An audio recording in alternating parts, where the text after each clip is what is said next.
प्रभु वापस आ गए हैं, लेकिन वहां तो कुछ नहीं। इधर महाराज दशरथ राम नाम की रटना लगाए हुए हैं। तो यह दृश्य देखें, थोड़ा ही है।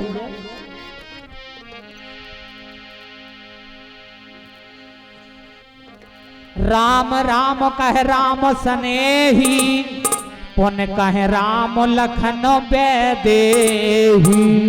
राम बेटा राम, हे प्रिय कौशले, देख सच बुझे जीव कहे कीने से दंड प्रणाम। सुनत उठे व्याकुल नृपते, कहाँ सुमंत कहाँ राम। महाराज के जीवन की जय जयकार हो। क्या सुमंत? सुमंत कहिए महाराज। साहित्य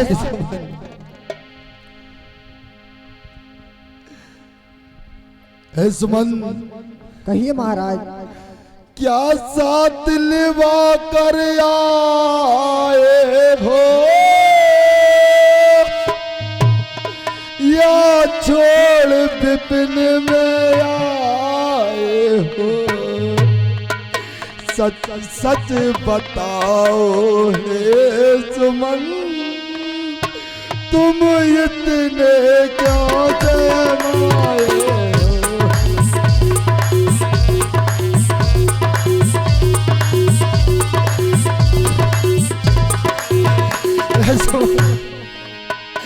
आखिरी वक्त मुझको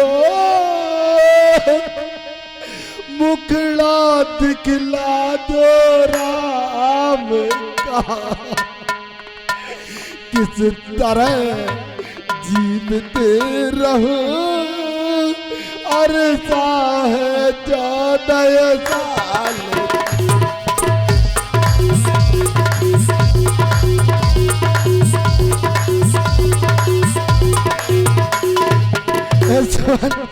कुछ तो कहो सुमंत, कुछ तो कहो सुमंत, कहो।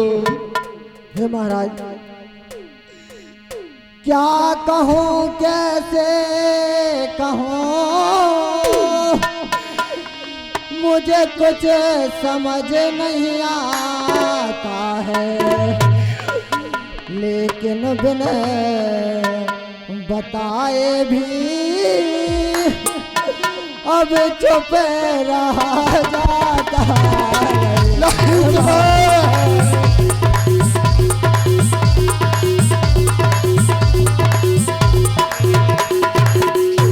महाराज समन, जब यहाँ से जब वो गए तो पहला निवास तमसा नदी के तीर पर किया और द्वितीय निवास गंगा पर। फिर वहां स्नान करके तीनों ने जलपान किया।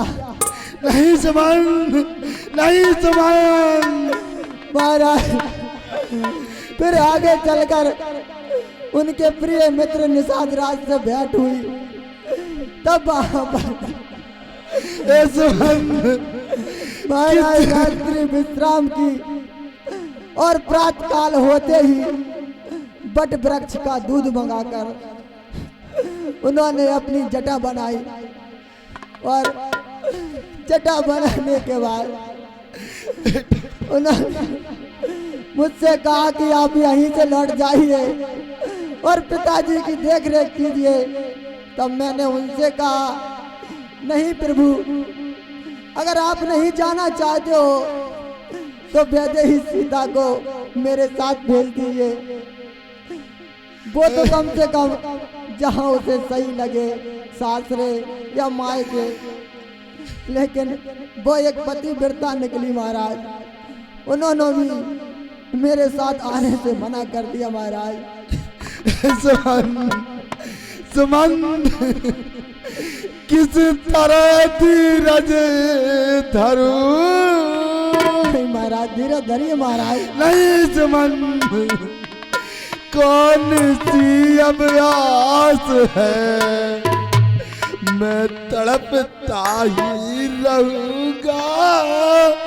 अब राम न मेरे पास।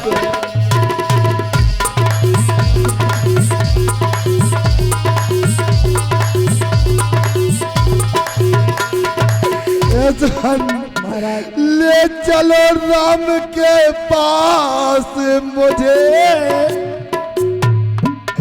क्या लगा रहे हो तेरी तो युग के समान चल पीत रहा, कहीं निकल न जाए जान। नहीं महाराज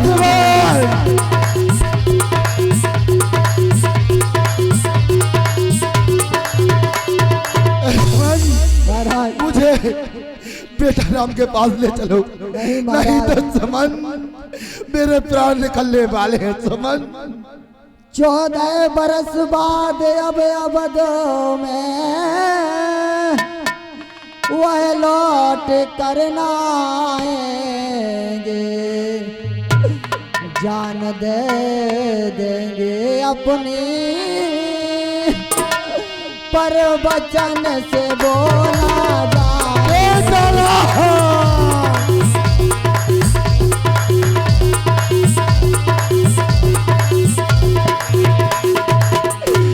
जाए नहीं महाराज, वो अब 14 वर्ष तक इस अयोध्या में लौट कर नहीं आएंगे महाराज। नहीं सुमन, नहीं सुमंत नहीं।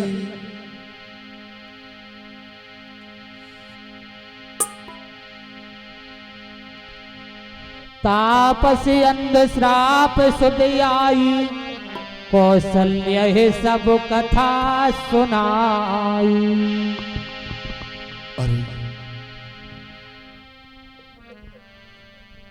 अरे सुमंत, मुझे कुछ दिखाई नहीं दे रहा है सुमंत, सुमंत कुछ दिखाई नहीं दे रहा है सुमंत। हाय श्रवण कुमार, हाय श्रवण कुमार, हे सुमंत, हे सुमंत, हाय श्रवण कुमार।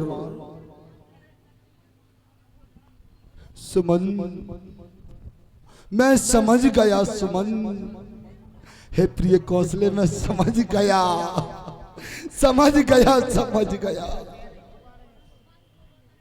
एक समय की बात है, मैं वन में शिकार खेलने के लिए गया। संध्या का समय था, तालाब के किनारे पेड़ के नीचे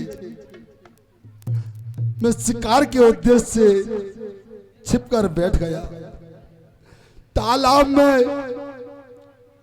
आवाज ध्वनि उत्पन्न हुई, मैं समझा कोई सिंगत जानवर जल ग्रहण कर रहा है। तो मैंने अपने लक्ष्य वेदी बाण से उस पर प्रहार किया और वहां से आवाज आई, हाय सुन रहे हैं कान मेरे निर्दोष के परिणाम को, हाय दशरथ तूने कर दिया बदनाम कुल के नाम को। हाथ छोड़ा है दशरथ बेगता की जान पर, धिक्कार तेरी राजा को, धिक्कार तेरे पान पर। मैं उसके पास दौड़ कर गया तो देखा श्रवण कुमार पुत्तीर लगा था। मैंने श्रवण कुमार को गोद में लिया और कहा, हे तुम कौन हो?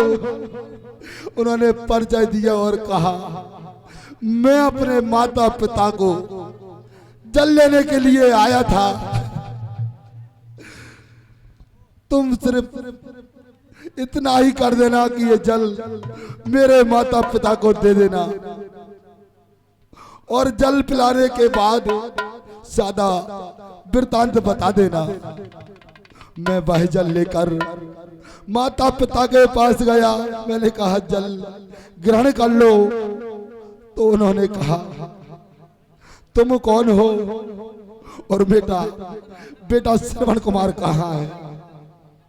मैंने ना चाहते हुए भी बार बार कहा, मगर उन्होंने जल ग्रहण नहीं किया। अंत में मुझे बताना ही पड़ा।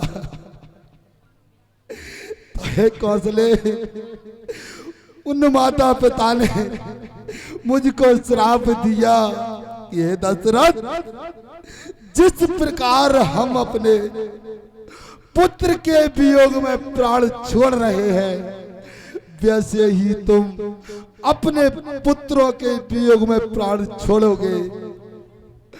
और उन्होंने अपनी क्रोधाग्नि से अग्नि उत्पन्न कर कर खुद को जला लिया, खुद को जला लिया।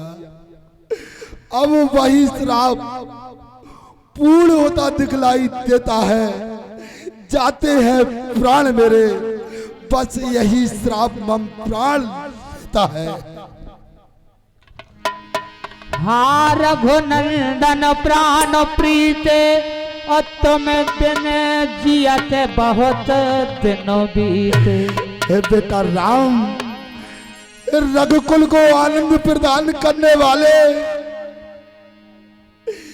ऐसे बेटा के पिछले बहुत दिन हो गए मैं और अभी तक जीवित हूँ। मुझको धिक्कार है, धिक्कार है, धिक्कार है। हाँ जानकी लखन हाँ रघुवर, हाँ पे तो हित चित चात को जल चरो। हे बेटा राम, बेटा लक्ष्मण, पुत्री वैदेही सीता, हाँ रघुनंदन, हाँ लक्ष्मण। राम राम कहे, राम कहे, राम राम कहे राम, तन पर हरि रघुबीर बिरहे, राव गए सुरधाम। राम बेटा राम, राम राम राम। अरसो के बेकल सब रो बहिरानी,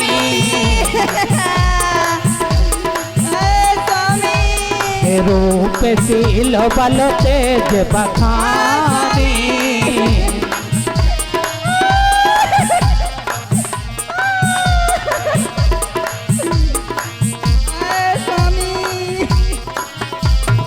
करहि बिलाप अनेक प्रकारा,